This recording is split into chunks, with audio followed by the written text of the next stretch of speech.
Keep the devices in your home protected from Wi-Fi threats with Xfinity XFi. If it's connected, it's protected.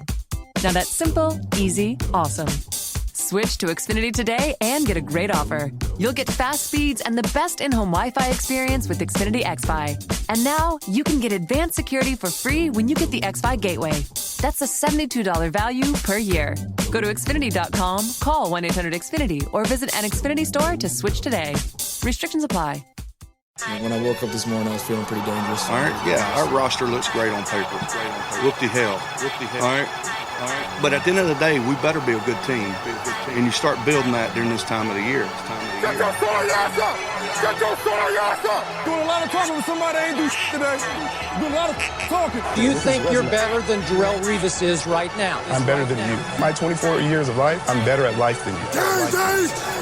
Time to go to work! I ain't 36. I ain't never seen you before, huh? Better go tell the coach you need some help. We gonna expose you, boy. All right, we coming at your ass. Welcome to the Fantasy Football Roundtable. Let's go! What's going on, ladies and gentlemen, and welcome to another episode of the Fantasy Football Roundtable Podcast, proud members of the Full-Time Fantasy Podcast Network. You can find them at FTFPodNet on Twitter. You can find me, your host, Matthew Bruning, at SportsFanaticMB on Twitter. We are just one of a ton of great podcasts associated with this network, though, some of which are Jim Day of FF Champs, Corey Parsons and Dr. Roto from SiriusXM Radio, Mr. Bob Lung, the award-winning Fantasy Football Consistency Guide and the creator of the Midwest Fantasy Expo, Dwayne McFarland, Blake Sullivan, and a ton of great others, and you can find all of us on FullTimeFantasy.com, your one-stop shop for all of your fantasy news, advice, and strategies.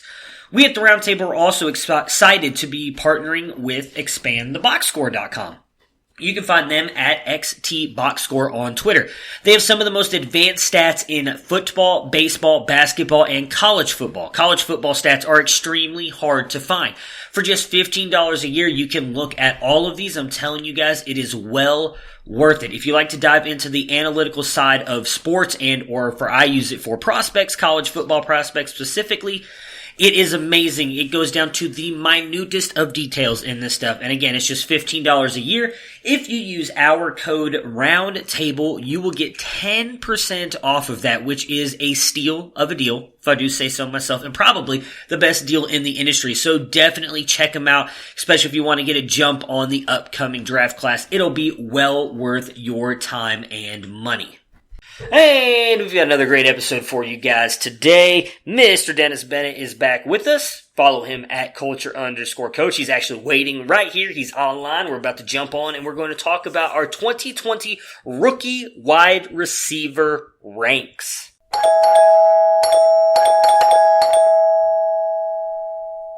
Hello! And it's another Friday episode of the Fantasy Football Roundtable Show. Can't wait to get going here with you guys. We've got Mr. Dennis Bennett back with us this week. We're going to continue our rookie rankings series. You can follow Dennis at culture_coach on Twitter. Dennis, how has your week been? Are you surviving the COVID-19 apocalypse? I am surviving. It, works a little screwy. But, you keep moving forward and doing what you need to do. Take care of your own business, and hopefully everything works out. Kids are off school for 3 weeks. Oh, I know. Yeah, we just had that happen to us too here. But I have a 14-year-old now. Uh-huh. So that does provide with some flexibility. Yeah, we actually just got the news today that our kids, my son is on spring break this week, and so we just got a heads up from his school that spring break will now be extended an extra 2 more weeks, and that they will not be returning to school till March 30th. So it's insane. It's crazy, man, to think how, I would say almost not even just a month ago, we were all kind of looking at this like, all right, cool, like not cool, I guess, but everybody's kind of watching it, and it has escalated quickly, but We're going to talk about fantasy football because really there's nothing to talk about. Everything sports-wise has been shut down. We have already talked about our running backs, quarterbacks, and tight ends for the rookie rankings. We're going to finish it up this week now with our wide receivers. Always kind of my favorite position to talk about and favorite position to rank. Got a little bit more this week. We've kind of been right around not the quarterbacks, but tight ends, a little right around 10. I think we had like 8. Running backs, we had 10. I've got 15 on mine. How many do you have, Dennis? I got 15 as well. All right. I was at 12, and then I saw you were at 15, and I was like, okay, well, I feel comfortable with my wide receivers. So yeah, and I'm looking at it here. We've got a little bit of a difference here in some of our guys too, so that's gonna make things interesting. So we're gonna do as usual. We'll kick it off with you. Give us your number 15 wide receiver. Well, my number 15 is Brandon Ayuk out of Arizona State. Huge catch radius, decent speed. I definitely think he has some development to go. That's why he's at 15. But I want to see where he lands. I don't know that draft capital will impact him because I wouldn't have expected him to go maybe any earlier than the third round anyways. So, if he goes third, fourth round, he should get an opportunity to compete for a backup role. And he's shown that he can, he can play some special teams. The thing with him is that 80-inch catch radius. If you get it in the neighborhood, he should be able to bring it in. Yeah, I like Ayuk. I've got him a little bit higher on mine, but we're kind of right in the same range. Mine, I'm just going to be honest here, everybody. There's probably other players I could have put over him, but it is a little bit of a homer pick. I'm not going to lie, but I've got KJ Hill here at 15. Obviously didn't do much at the combine. Really didn't do much his senior year here at Ohio State with the offense. It really kind of didn't revolve around him as much as it did the year prior.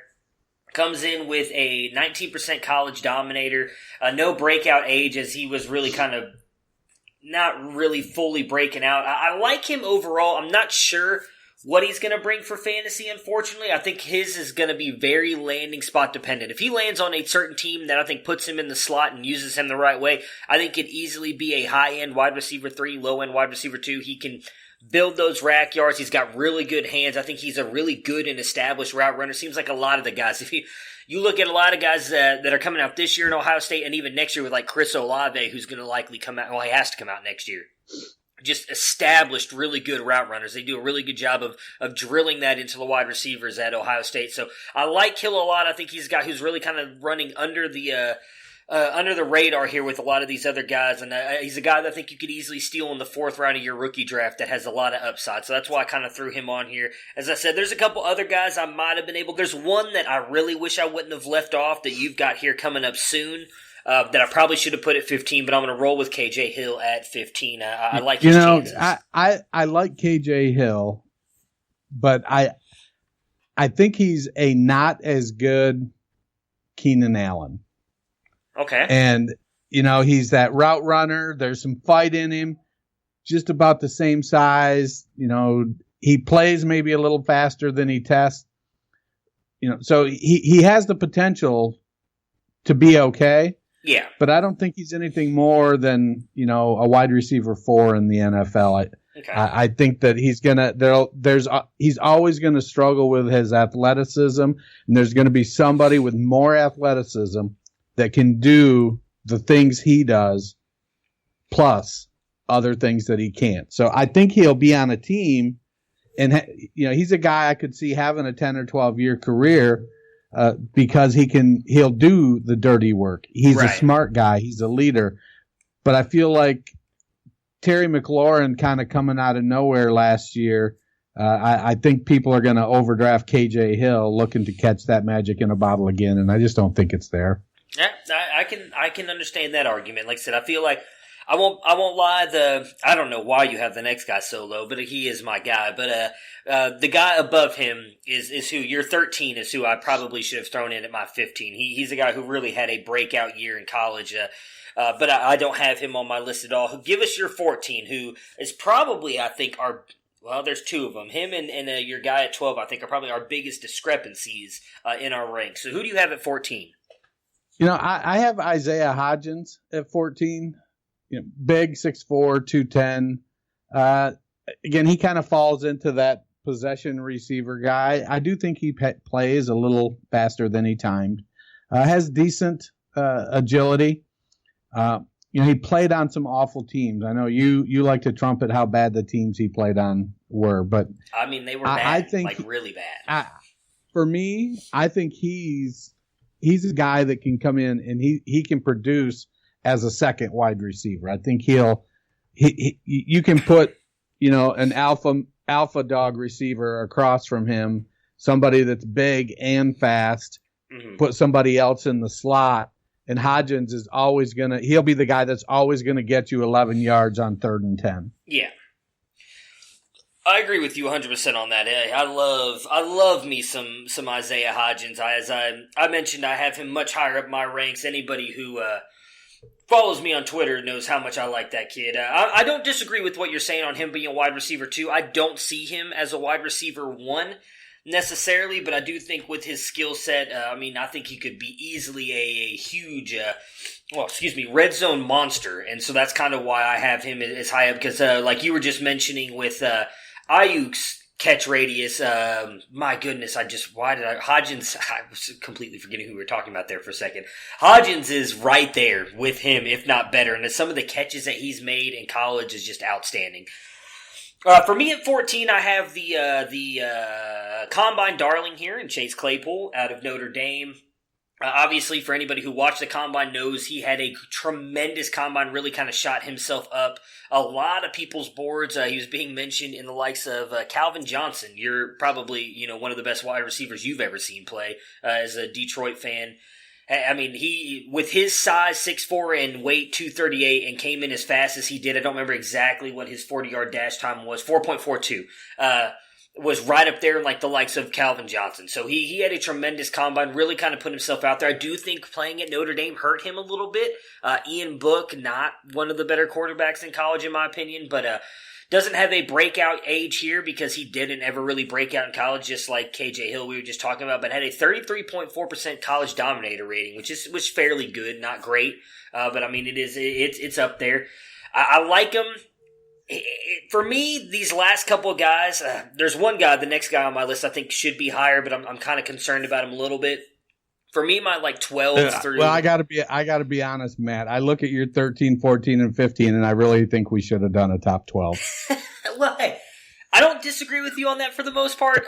The only reason I wanted to do 15 is because these last three guys, I do think they have potential. I mean, I know we disagree on KJ Hill, and I know you don't have Claypool on yours either, but I feel like Claypool could be something. I'm really more sold on my 13 guy. I think he was hurt more by his team than anybody else in this group, and I really think, especially with what he did at the Combine, that he could very easily be a really dynamic wide receiver 2 at the NFL level. So once I put him on there, I was like, well, I could also kind of see that from Claypool, and then I just had to get KJ Hill in there, so that's why I went 15. But I like Claypool. I'm interested to see his landing spot before I either move him up or move him down again. These are guys you're probably grabbing in the 3rd, 4th round of your rookie draft. So they're dart throws. And I think Claypool has a chance to be a really good dart throw for you, especially in deeper leagues, which is what we talk about most of the time. So go ahead and give us your 12. At 12, I have Devin Duvernay out of Texas. 5'11", 200 pounds. He's a little squatty.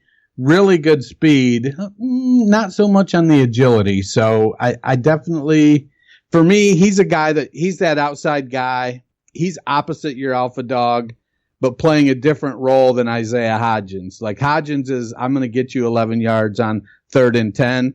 Duvernay is, I'm going to get you 72 yards on 2nd and 1. So I feel like that's sort of, they kind of played those different games. He had a late breakout age. I like his game. I think that he's somebody that can come in and contribute in a very specific role while he learns to be an NFL receiver. I don't think that's going to be great for fantasy his first year or two. Mm-hmm. So you draft him, you throw him on your taxi squad, let him flash a couple times, move him for, a second round pick when you spent a third round pick on him. Yeah, so Duvernay was the guy that I was talking about that I thought maybe I should have put in over KJ Hill, because I agree, especially if he lands in a good spot that uses him in the slot the right way, he could be, I don't want to compare him to Cooper Kupp, but I could see him having like that kind of dynamic effect on an offense, especially if he gets a quarterback who's really going to rely on him. So I like Duvernay. That was kind of an oversight, unfortunately, on my part. I should have gone him over KJ Hill. My 13 is Donovan Peoples-Jones out of that team up north. He really kind of lit people up at the combine, and he's one of the guys that I've been talking about with Isaiah Hodgins that I think really unfortunately got hurt by his team and his college quarterback. I think we can all admit Shea Patterson is just not good. And Donovan Peoples-Jones still put up okay stats playing with a horrible quarterback. 6'2", 212, 10-inch hand size, which is in the 91st percentile, which is ridiculous. Just a 25.1% college dominator, breakout age of 19.5, does have a 99th percentile burst score in 145.2. So he's a guy who I think he's going to be a guy that I think you can grab late in probably the third or fourth round, as I talked about with the other two guys, that really will shoot up your boards. I really do think if he lands on a decent team, he can be a wide receiver too for fantasy. He's got all of the skills that you need to be a good wide receiver. I think he was just limited by Shea Patterson. He's a guy who I wasn't that high on earlier in the process, and then guys like Ray and Kyle, they really have kind of sold me on him, and I really am starting to believe in him like they are, that he's going to be a guy who can do something at the next level. So Donovan Peoples-Jones is a guy that is shooting up my boards. I would not be surprised if he doesn't possibly make it into my top 10 if he lands on a good team, because I do think he's going to get drafted in the third or fourth round of the NFL draft. I think NFL teams are going to be higher on him than we are in the fantasy community. So he's a guy that I think is going to rise quickly throughout this process. So we're into the top 12 now. These are the guys that I think all these guys have chances to, at worst, be wide receiver twos. Do you agree with that on your top 12, or you think there's still some wide receiver threes in this area? No, I definitely think that is what I would expect on somebody that I have in my top 12 wide receivers. All right, there's two. So it looks like our 12. Who do I have that you don't? Oh, okay. I see the two, because I see you got two guys that I don't have in them, and the rest of them are kind of mixed around. Wait, I don't know. We got something mixed up here, because I've got two guys in here I know you don't. So let's kick it off. Who do you have at number 12? I have Tyler Johnson out of Minnesota. The big maroon touchdown machine, 6'2", 206. He didn't. I think he left a sour taste in a lot of people's mouths by going to Mobile and then backing out and not playing, not doing anything combine-wise. Now we're at the point where pro days are getting shut down. It may benefit him that people are going to have to do a lot more film evaluation of him. And when you look at him, he put up, he scored 25 touchdowns in the last two seasons. He broke out when he was 19. 30 touchdowns for his, 33 touchdowns for his career. So, but the last 2 years, he caught over 160 passes for over almost 2,500 yards with 25 touchdowns. So he knows how to make plays. He's not going to beat you with speed. He's going to have to learn how to separate with route running. I do think his route running is going to need to improve versus NFL cornerbacks, but he does have he does bring a lot to the table. He can catch the ball. Yeah. When it goes up there, he believes it's his, and he's going to come down with it. Yeah, that's what I have on him too. I can't wait to talk about him. I've got him a little bit higher up my list, but I'm with you. I think he's a really good prospect. These guys are getting overlooked a lot because of the way I think I think we can all agree. I feel he kind of handled this whole process the wrong way. And I think that's what's kind of hurt him a little bit. But if you really go back and look at what he did in college, I mean, there's no way that you can knock this guy down your ranks because he has just produced. So for me at 12, I had a guy you've already talked about Brandon Ayuk out of Arizona State. I have liked him a lot. Really kind of came on this year. I think some of it having to do with how good Jaden Daniels was for them at quarterback. Obviously had N'Keal Harry ahead of him last year, and that's kind of been the big knock on him, that he couldn't get past N'Keal Harry, whereas some NFL scouts are saying that he's better than N'Keal Harry. I wouldn't doubt that, but I'm also a noted N'Keal Harry hater. So I do like Brandon Ayuk a lot. 40.6% dominator rating in college. That's in the 82nd percentile. Breakout age of 21.5.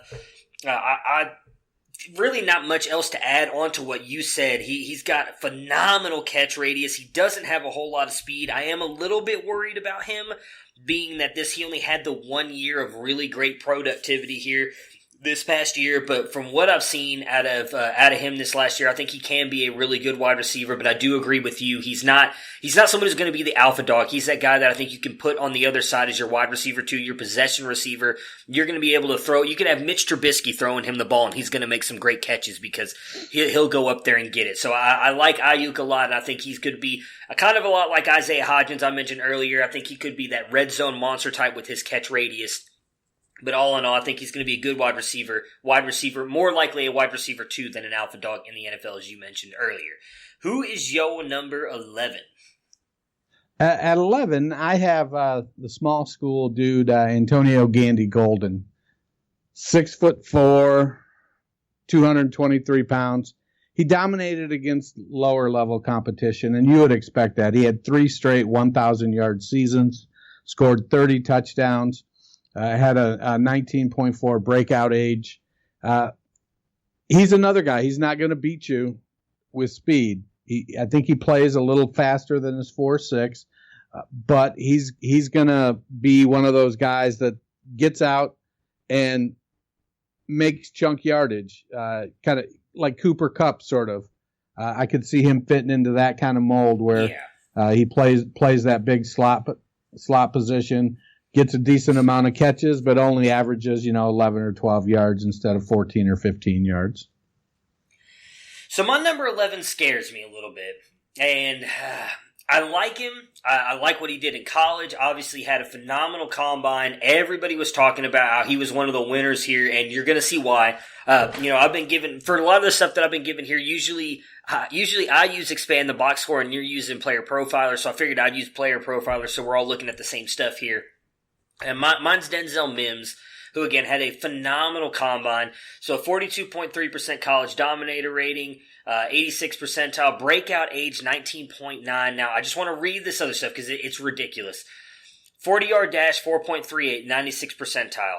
Speed score 115.6, 96 percentile. Burst score 131, 90th percentile. Agility score 11.9, which is just the 67th percentile. But then catch radius a 10.34, which is in the 96th percentile. And his best comparison is Chris Godwin, which is what's got everybody up in arms about him, because we all know what we've seen out of Chris Godwin here the past year, or 2 years. I don't know if I think he's going to be Chris Godwin. I really don't. Mims scares me a little bit, and it's something that Ray Garvin, who's a friend of the show, really one of the best in the community, has said, you're supposed to scout the player and not scout the helmet. But part of me is kind of scouting the helmet in this. It worries me a little bit because we have barely seen successful Baylor wide receivers. And I know that it's not fair to say that because he's never, he has nothing to do with any of those other guys who came out. Obviously, Josh Gordon was really good. But it just scares me that no Baylor wide receiver has ever been able to be successful really in the NFL. I'm a little bit worried about him and where he may land on a team. But from what I've shown on the film, and I guess some of what we've seen at the combine, I've got him up here at 11 for me. He could probably be higher. I know he's higher on your ranks. He's probably going to be higher on a lot of other people's ranks, which probably means if you're following mine, you're not going to get him in a lot of drafts. And I'm kind of okay with that because I do like a lot of the guys. There's like one guy ahead of him on my list that actually you're about to talk about that I might move down below him, but outside of him, I would take everybody on my list ahead of him. So I like Mims. I'm just not sold he's going to be this top wide receiver one that a lot of people think he is because he's getting the comparisons to Chris Godwin. Yeah, I don't, comparisons are tough. You look at body type and play style. And, I got to believe, as somebody who was acquiring shares of Corey Coleman, and he looked good for the Giants last year, looked like he was going to have that third-year breakout last year till he got that injury. So, who knows? Maybe Coleman will come back and redeem, and Denzel Mims will be there playing Robin to Coleman's Batman or something. I do have Mims a little bit higher. Yeah. We'll see once it shakes out with after the draft where things land. But at number 10 for me, I have, for lack of a better nickname, I'm going to call him Frankenstein because he's injured so often. I think they're having to constantly put new parts on. Which is Laviska Shenault out of Colorado or Colorado State? Colorado. Yeah, he's a Buffalo. And, 6'1", 227, built like a big running back. Decent speed, very dynamic. But, man, that injury bug is something. Player profile, easy for me to say, player profiler comps him to A.J. Brown, which is nice. Yeah. But it seems like he may be the yin to A.J. Brown's yang, meaning when A.J. Brown is playing, which is all the time, Laviska Shenault is injured. So that might not necessarily be flattering. He's dynamic. He's rough as a route runner. Definitely needs to improve.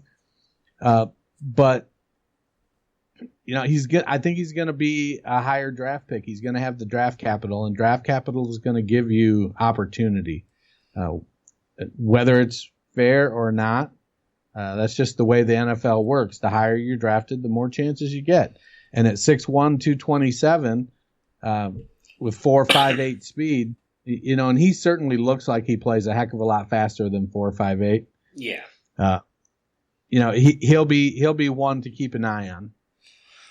Yeah, I don't disagree with you there. I have him a little bit higher. The injuries scare me some. I wrote the draft profile for him, the Dynasty Nerds, and I kind of feel like it's maybe a little bit overblown, although then it didn't help that he came into the combine injured, and that really kind of sent off a lot of red flags and a lot of warning signs for a lot of people. So I do think that's really going to be the only thing that holds him back, though, is if he's injured a lot throughout his career in the NFL, because I would not be surprised if he gets out there and if he's able to stay healthy, if he's not just as explosive, if not more explosive than what we saw out of A.J. Brown in the back half there for the Titans. So I really like Shenault.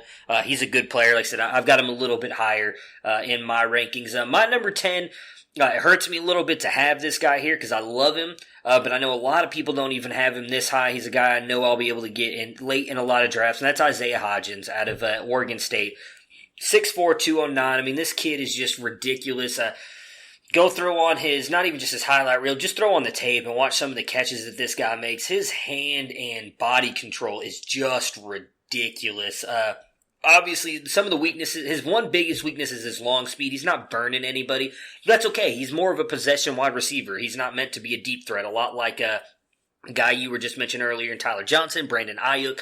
There's a lot of those guys in this class, unfortunately. But he was so good last year that he didn't have to come back for his senior year and was able to come out, which I think speaks a lot. He got good enough grade evaluations that he wanted to come out of college, which I think proves that there are NFL teams that are high on him. A breakout age of 19 and a 40.8% dominator rating last year. Had about a year and a half of really good production. Last year was really good. The year before, if you go back and look at it, he was like one of the top Pac-12 wide receivers and everything, and playing on a team that had 2 wins. Like they were just complete trash, and he was able to dominate. And again, Pac-12, it's not an easy conference to put numbers up against, like some could argue Antonio Gandy Golden, where he went to Liberty. So I like Isaiah Hodgins a lot.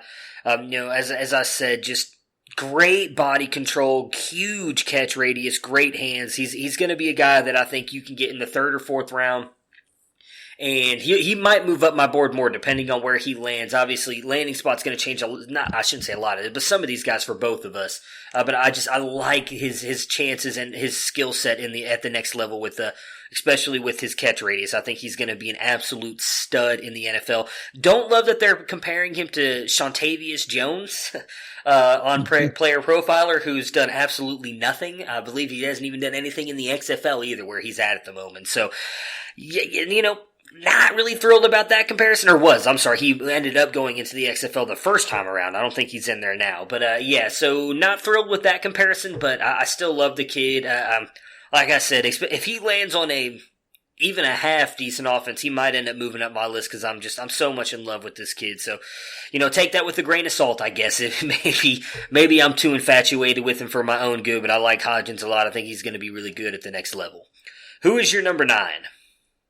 At number 9, and this is probably the one I'm going to catch the most hell for. I have the Mighty Might, the Alabama Rocket, Henry Ruggs, at number 9. So, we've heard the arguments all over Twitter about market share and the number of first-round picks on his team and all of these things. And they all have a certain amount of validity. And for me, it just came down to when you add all of that stuff up and then you take and you look, I saw something the other day, and I think there's only been, I don't think there's ever been a player that ran a 4.2 at the combine that's ever posted a wide receiver 1 season for fantasy purposes. Yeah.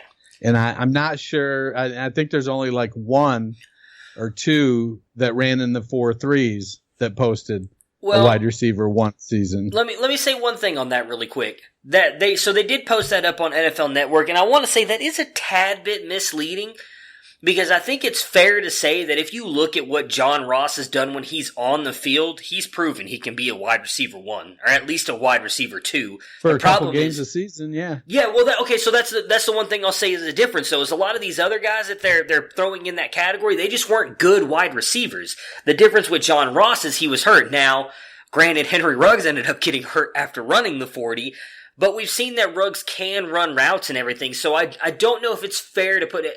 I think it may be fair to say that he's the outlier of all those other wide receivers. So I don't think it's crazy that you have him up here. I don't have him ranked at all. Him or Antonio Gandy-Golden. Those are the 2 that we differ on. So go ahead and continue. I just want to throw that out there. I don't think it's crazy. Or I don't think it's fair to put him in that group with those guys, because I think he's a better wide receiver than any of those guys. And again, John Ross, when he was on the field healthy, which has nothing to do with his play, just his health in general, he showed that he could be a top wide receiver.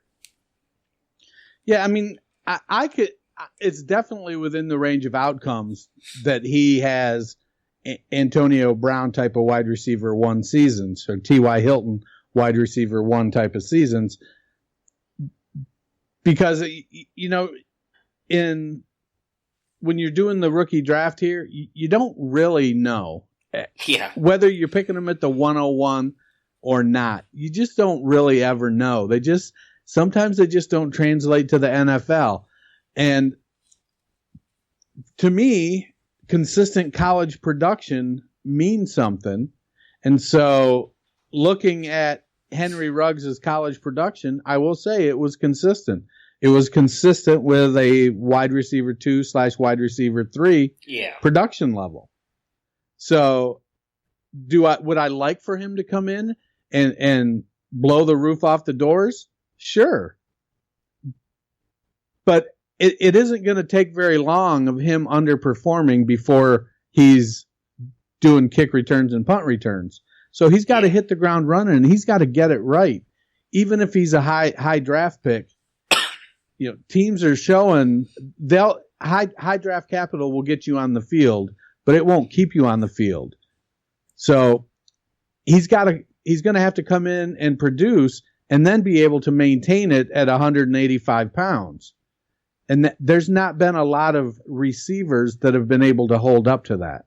Tyreek Hill, Antonio Brown, T.Y. Hilton. The list starts getting kind of skimpy after that. Yeah. So he's going to have to be an elite receiver.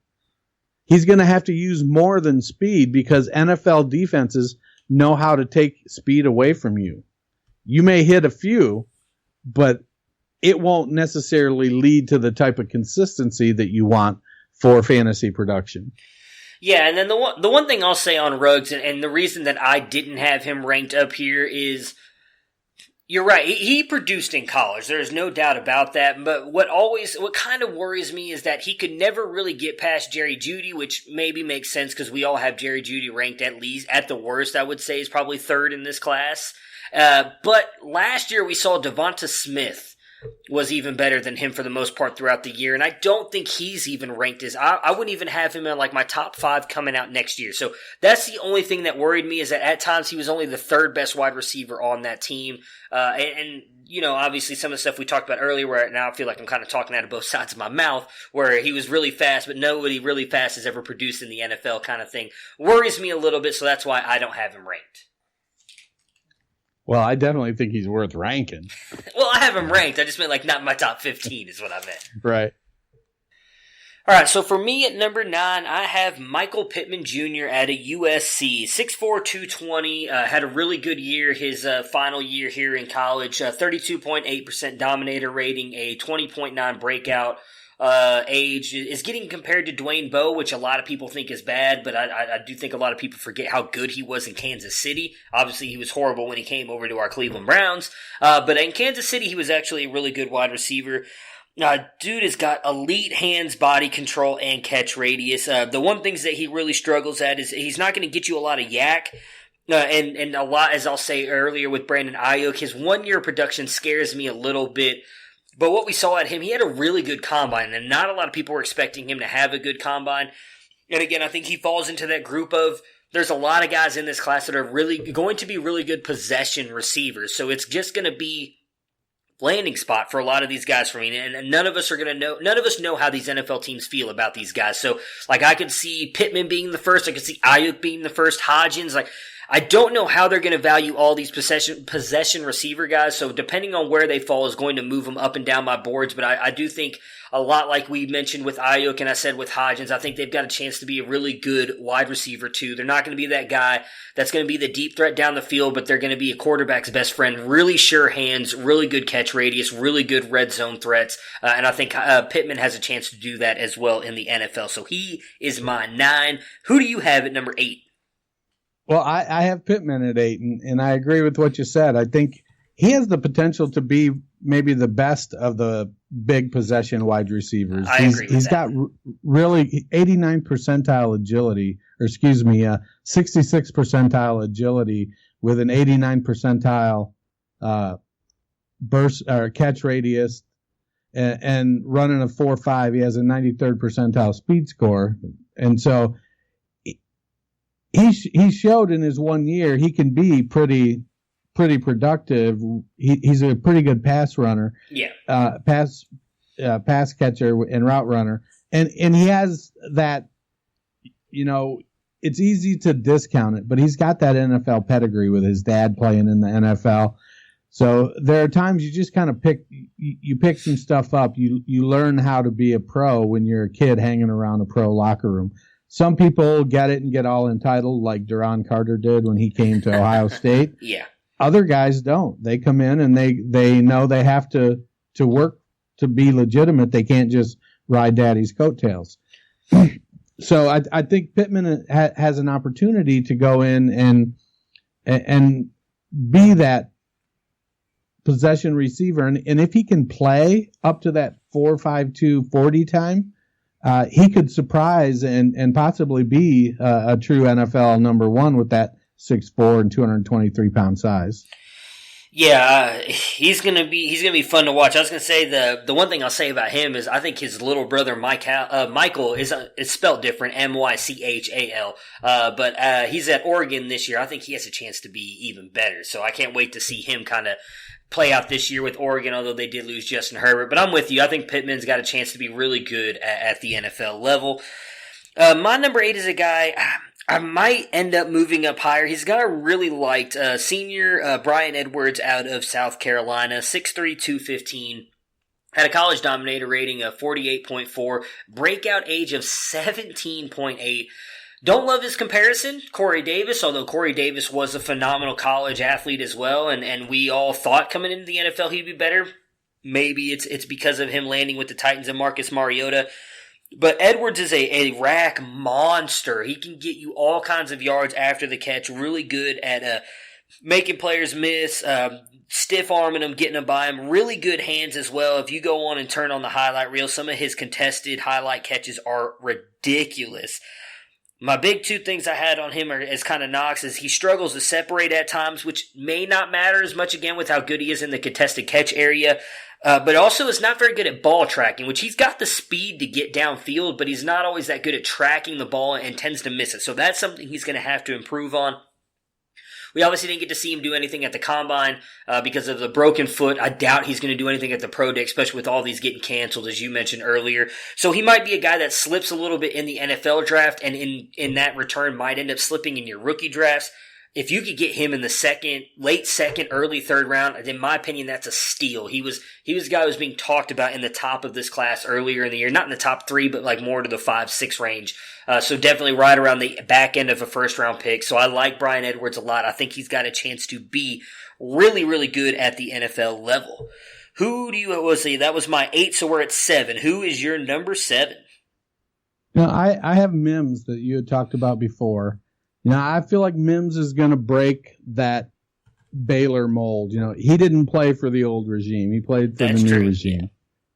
He's 6'3", 207. So he's somewhere between Josh Gordon and Corey Coleman when it comes to physical profile.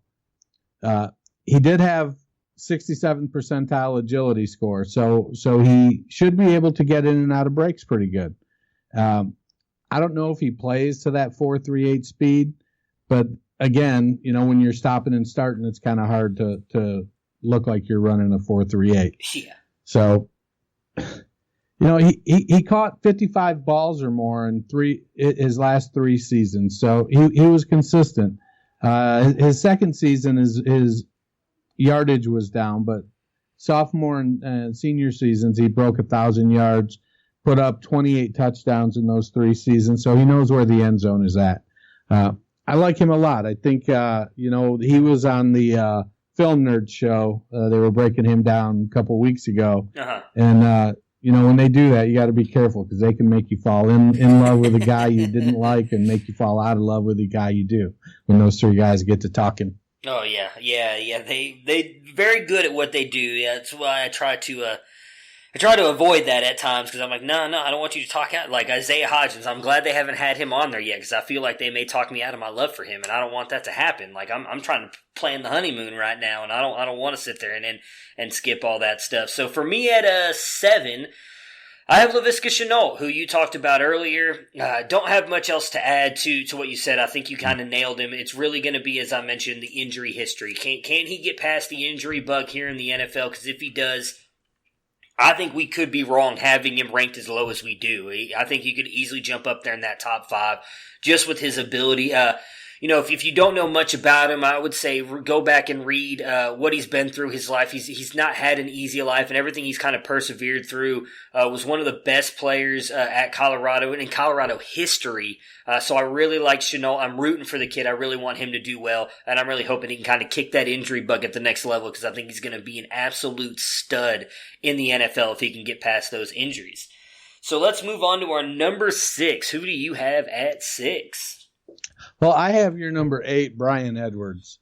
I don't have a whole lot more to add. He's going to need to come in, and I wouldn't be surprised to see him suffer a little bit of a fall, just because he isn't able to work out. So they're going to have to go off the tape, which is really good. So he did produce for 4 years, put up decent numbers, a high of 71 yards or 71 catches, but only 846 was his yardage high. So, there's definitely, I don't know if he's shown that he can carry the load, put a team on his back. Right. He broke out early, young, under 18 years old when he burst on the scene.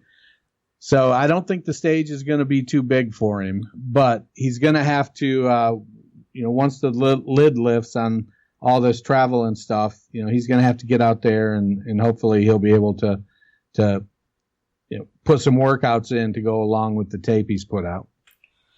For me at 6, I have Tyler Johnson. I like him a lot. I'm pretty much in lockstep with everything you were saying about him. His, he does struggle to separate. His blocking is also not very good, but the use of his body and hands is just ridiculous. His contested catch is really good. Actually has surprising deep speed. You'd be surprised how many times he gets by cornerbacks just because he's a little bit shiftier than people think.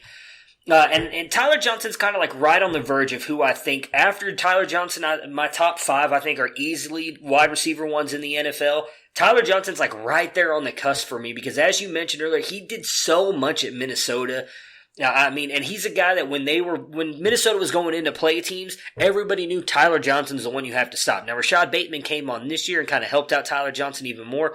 But before Bateman got there, Minnesota did not have a lot of weapons around him, and everybody knew Tyler Johnson was the guy, and yet he still produced every single year with subpar quarterbacks as well up until this last season.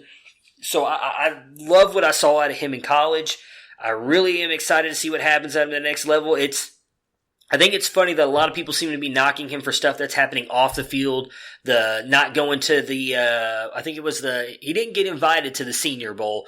And then I think he was supposed to go to the East-West Shrine game, and then he backed out of that. Said he was going to be training for the Combine, to come to the Combine and do all the drills. Then he backed out of a bunch of the drills at the Combine. It seems to be rubbing people the wrong way. I don't understand why people are taking it that seriously. In my opinion, he may be getting bad advice, but he's trying to do what he thinks is best for him, and at this point, that's all that should matter. He's trying to improve his draft stock. Now, again, saying you're going to do something and backing out doesn't look good, but whatever. If that's what he was told to do and he trusts whoever tells him to do that, then he's going to do that. So I have nothing against the kid on that part of it. I'm going to go strictly on what I've seen on the tape of him, and it's really good. So he's right on the verge of being an elite wide receiver for me in this class. And again, what's something you mentioned with all the stuff off the field and everything, if that drops him really down in the NFL draft and rookie draft, same thing I said with Laviska Shenault. I think he's going to be an absolute steal if you can get him anywhere in the second round. So love me some Tyler Johnson. I cannot wait to see where he ends up going in the NFL draft. So let's get into our top 5. I imagine your top 5 you think all are wide receiver ones? They definitely have that potential. Yeah, we have the same top 5, not in the same order, but we have the same top 5. So go ahead and give us who you have at 5. Well, I have Justin Jefferson out of LSU at 5. 6'1", 202, put up a 4.43 at the Combine. Didn't run a 3-cone, so he doesn't have an agility score. It was interesting. I saw some talk going around, an article. I forget where it was. I think anyways, I don't remember who had the article, but the article was basically stating the case that wide receivers should stop running the 3-cone. Yeah. I don't know that all wide receivers should stop running the 3-cone. I don't think it benefits guys like DK Metcalf and Tyler Johnson and stuff, and probably even Justin Jefferson. I think when you get down to the smaller slot guys, I think a 3-cone, if you think a guy is going to be playing within 10 yards of the line of scrimmage and the way he's going to get open is with quickness, then I think a 3-cone is important. But if the guy's going to be running 15-yard patterns, curls, flies, whatnot, I don't know that a 3-cone is going to really put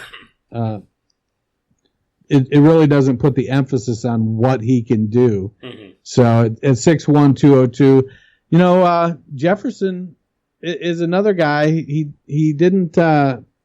He really only had one season of extreme production. Junior year, was it his junior? Maybe his sophomore year. 54 receptions for 875 yards, and then last year he put up 111 catches for 1,540 yards with 18 touchdowns.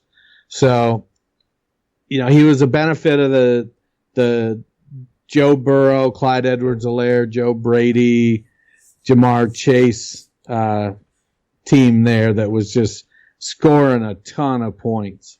So it's you want to believe. You saw the traits. He got open, he made plays. So he's got the size to be a wide receiver one. He's showed the skill set. So let's bring him in, put him in a position where he can step in with. You don't want him going. You don't want him going to Miami where they're still trying to figure things out, or to the Jets where Adam Gase is a hot mess, or the Bears where Mitch Trubisky can't hit the broadside of Dolly Parton. Yeah. But if he can go somewhere where he's able to play with a good quarterback, if Rivers or Brady go to Indianapolis, they have a good offensive line. T.Y. Hilton, Paris Campbell in the slot. Almost said Paris Hilton again. I was waiting. And throw Jefferson on the outside on the other side. He could be just with that offense ordered, and he could put up, a 50-catch rookie season there. Yeah, so we have our next two flip-flopped. I have Jefferson at 4, and I have T. Higgins at 5. And I could have gone either way with both of these guys. I think they're very close to each other. And I think it's weird to say because I have all these guys in my tier 1, but I feel like the top 3 are kind of right there, and then these two are right below it, not much below it, but I kind of see them just a smidge below my top 3. But T. Higgins, 6'4", 215, the junior out of Clemson, just dominated last year. Has dominated really the past 2 years since Trevor Lawrence kind of stepped in and became the starter. 29.7% college dominator and 18.6 breakout age. Didn't do much at the combine and everything, so we don't have any other workout metrics for him. But if you've watched him at all in the past 2 years at Clemson, you know the kid's a stud. I have no doubts that wherever he goes, he's going to be really good at the NFL level. Clemson used him all over the place. In fact, I posted a tweet a long time ago about where, if you watch the national championship game, where they actually ended up using him as a running back out of the backfield, and he scored I believe it was a 60-yard touchdown on the run. Just a great catch radius as well. Really good and willing blocker. Incredible ball tracking and body control. The only things I had negative on him was he struggles sometimes to get off press coverages, and he has some concentration drops, which obviously I don't worry as much about when they go into the NFL, because you work on that a lot more in the NFL level with jug machines and everything, and trying to make sure you don't drop the ball like Amari Brickhand. So I'm not as worried about the drops going to the NFL level. But the fact that I really only have one negative on T. Higgins just speaks to how good he is. So I love him a lot. Like I said, he could be back and forth between him and Justin Jefferson, so I'll just talk about him really quick since you mentioned him. He is my number 4. You said 6'3", 192, junior out of LSU. He's just ridiculous. Elite hands, contested catches, body control, willing blocker. My only negative I had on him was he needs to be more consistent in the short area. That's it. I literally couldn't find any other negatives on his game. Love Justin Jefferson. I agree with you. I would even say, as much as I'd hate to see him go to Chicago, I think if he went to Chicago opposite of A-Rob, with Anthony Miller in the slot, I still think outside of Mitch probably overthrowing him 5 or 6 times or throwing it way too far to the right or left, Justin Jefferson could still probably have a really good fantasy year there, because he's just that damn good. So I love Jefferson a lot as well, and he is my number 4. Who do you have at 4? I have Higgins at 4, so we have him flipped. I don't really have anything to add. He did put up a good time at his pro day. He was able to get the pro day in before the travel ban. Early breakout age, producing at a very high level. He never, they were playing in the playoffs pretty much his entire career, and it never appeared to be too big for him. Yeah.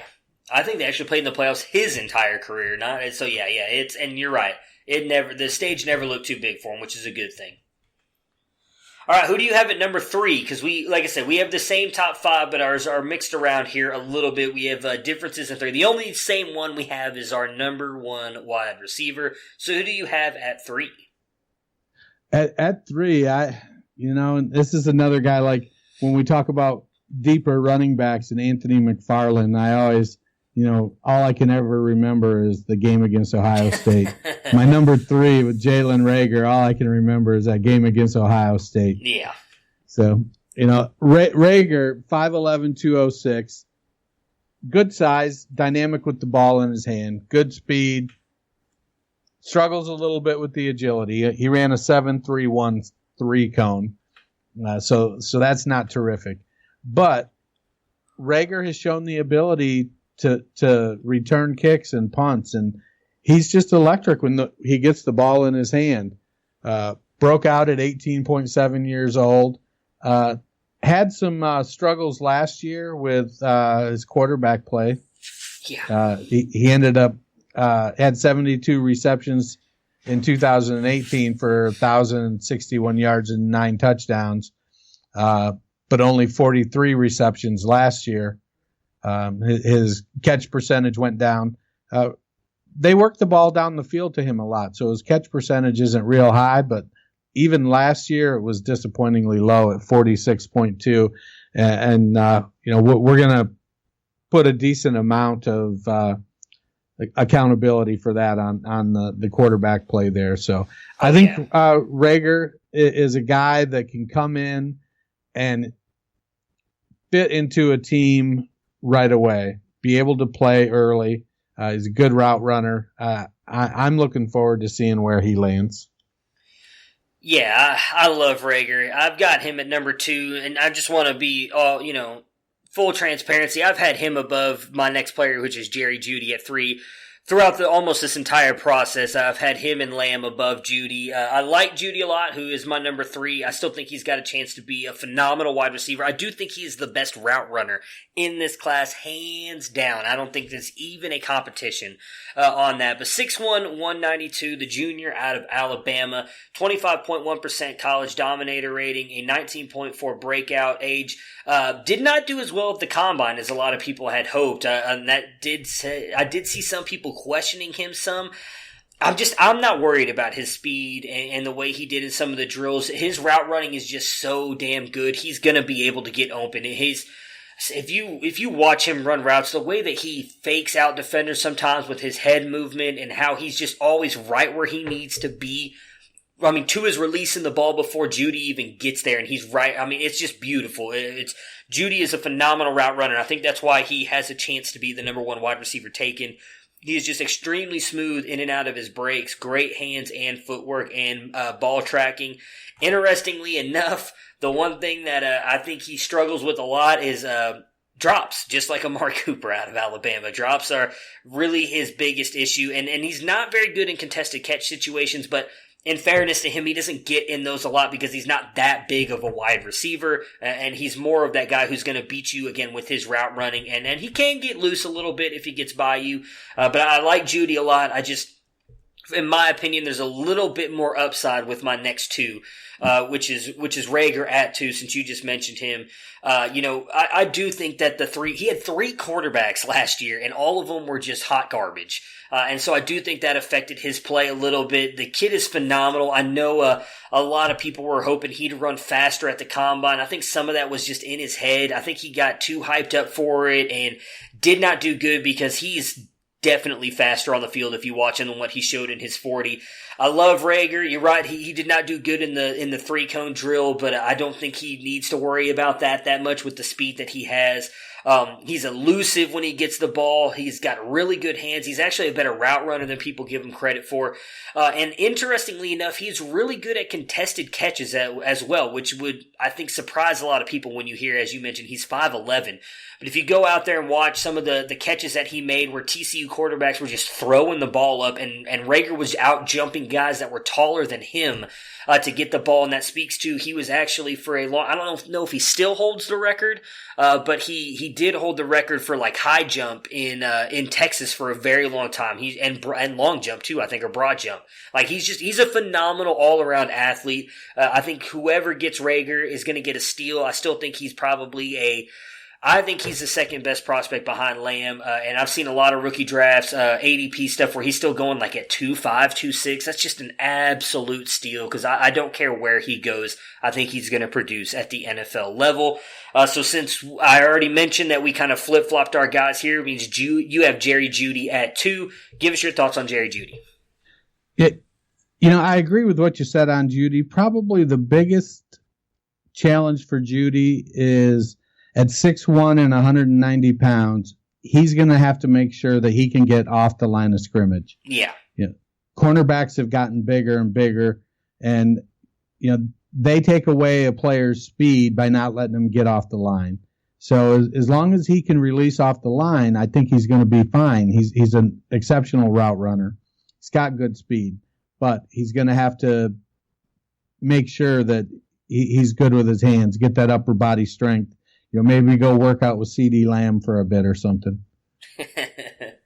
Well, mentioning CeeDee Lamb, he is both of our wide receiver ones, so I'll let you kick it off. Why and what do you like about CeeDee Lamb, and why is he sitting at number 1 for you? Size-wise, he's very comparable to the other guys at 6'2", 200 pounds. Okay wide receiver speed, 4.5. Didn't run 3 cones, so we don't know what the agility score is. But man, he makes plays. When the ball is in the air, it's his ball. I've watched some of it, and I get the argument, Big 12 or whatever the hell conference that is now. Defenses they're not very good. Well, and against a defense that's not very good, you would expect a guy that is good to have, 17.8 and 21.4 yards per reception and put up 25 touchdowns over 2 years. So, yeah, he didn't catch a ton of passes, 65 and 62 in his last 2 years, but he was almost 2,500 yards and 25 touchdowns. So he's super explosive. He plays like he's got the ability, he's got the physicality to be able to hold up to some of those bigger cornerbacks, to be able to get off the line. And so I'm really looking forward to seeing how he matches up. I think that for me, he's the clear number 1 in this class. Is it a big gap between 1 and 2? I don't think it's a big gap, but there's a gap. It's CeeDee Lamb, and then the debate starts.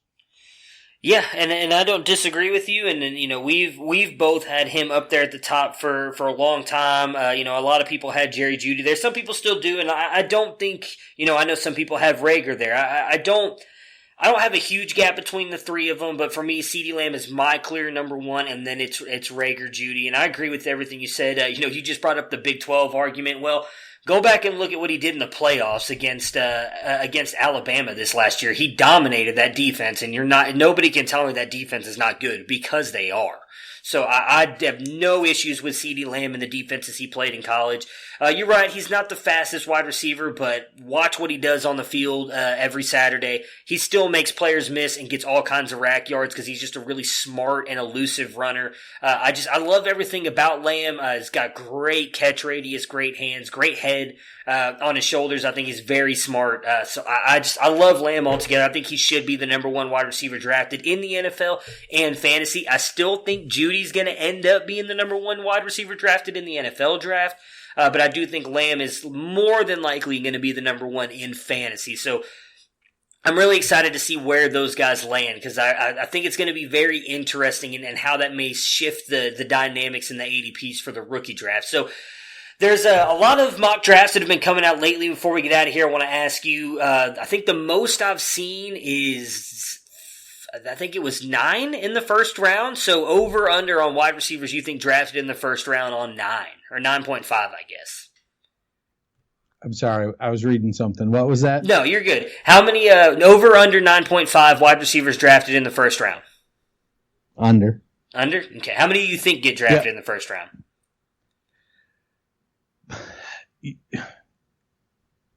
Receiver is a position, it's a luxury position. You build your team from the inside out, and then you fill the skill positions. And so while I could see some going in the back half, couple early, a few in the back half, I'm probably in the 6 range. Okay. Yeah, I would say probably. I think it's going to be like maybe 7 or 8, but I wouldn't be surprised, especially with as deep as this class is, that you don't see maybe only 5 or 6 go in the first round, if that. Because I do think a lot of teams will look at him like, look, this class is so deep, we'll just wait till the second or third round to grab some wide receivers. So definitely going to be interesting. There's a lot of good offensive tackles. Yeah, and you can never have too many of them. Quarterback isn't very deep, so people will be reaching up for if there's some. If Love and Herbert and Eason and some of those guys, if somebody falls in love with any of them, Hurts or Fromm, I could see some. I don't think Fromm's going in the first round. That's not what I'm saying. No, yeah. Or Hurts either, but man, Hurts looks fantastic throwing against air. If only he didn't have to decipher a defense and make a quick decision. Man, he looked beautiful at that pro day. Yeah, I've seen him rising up some people's boards, man. It's definitely going to be interesting. All it takes is that one team. I mean, I don't want to compare him to Lamar Jackson because I think Lamar Jackson is the overall better prospect. But there's a lot of people saying a lot of negative things about Lamar Jackson, and then Baltimore reached up in the first round and grabbed him, and it's worked out for him so far. So I don't know what's going to happen. Hurts had better college stats than Lamar. Yeah, but I mean, better completion percentage and whatnot. But I just think Lamar processed things a lot quicker, made decisions a lot quicker. So yeah, I'm with you. Yeah, I hope in my Superflex rookie drafts that somebody falls in love with the Jalen Hurts hype and lets Justin Herbert fall. Oh, I'm right there with you. You're speaking my love language right there, talking about Justin Herbert. Did you see that throw he made the other day? Like barely even moving 65 yards. Oh, I love it. Kid's going to be phenomenal at the next level, I'm telling you. All right, well, we'll see. No, we'll see. He's going to be phenomenal. I'm telling you right now. I'll stake my no reputation on it right now. Just like Rojo. He's going to be phenomenal, I'm telling you. Right. But that'll do it for us today. Haven't said this in a while, so if you guys have time, please rate, review, and subscribe on iTunes. It helps us out. We hit like a huge spike for a while, and then it just kind of died down. We'd appreciate that as it really helps us out, helps get our name out there. We will be back on Monday, hopefully talking some possible NFL free agency. There's obviously a lot of rumors that stuff's going to get postponed due to everything going on, not just with the coronavirus, but obviously the NFLPA vote and everything as well. So if there's nothing moving on, we'll talk about something on Monday, but we'll definitely be back on Monday talking with Mr. Matthew Fox. So Dennis, have yourself a good weekend, and I look forward to talking to you again on Monday. Right on. Have a great weekend. Prepare for glory! I don't know if you got your popcorn ready. Do you got your popcorn ready? I came out the womb, I was ready. And he's hit the end zone for an unbelievable touchdown. I would be honored if you played football for this team. Throw it up above his head. They can't jump with me. Golly. Only tackle at the 40-yard line. Who can make a play? I can. Who can make a play? I can.